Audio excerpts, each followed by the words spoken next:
Bupati Baru dukung hilirisasi perkebunan di Rakornas Kementan RI. Bupati Baru, Andi Ina Kartikasari, menegaskan komitmen daerah dalam mendukung program hilirisasi komoditas perkebunan nasional saat menghadiri Rakornas di Kementerian Pertanian RI, Jakarta, Senin 22 September 2025.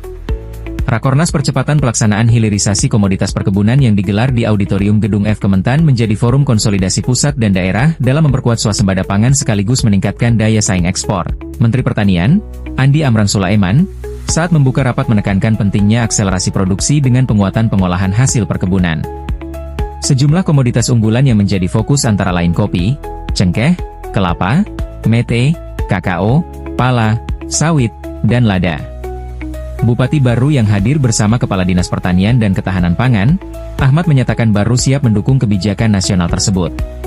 Menurutnya, hilirisasi akan memberi nilai tambah produk, memperkuat peran petani dan kelompok usaha, serta meningkatkan kesejahteraan masyarakat. Rakornas ini diharapkan mempercepat sinergi lintas sektor untuk memperkuat ketahanan pangan, mendorong ekspor, dan menjadikan perkebunan sebagai pilar penting pembangunan ekonomi nasional. Dari Jakarta IG Radio mengabarkan.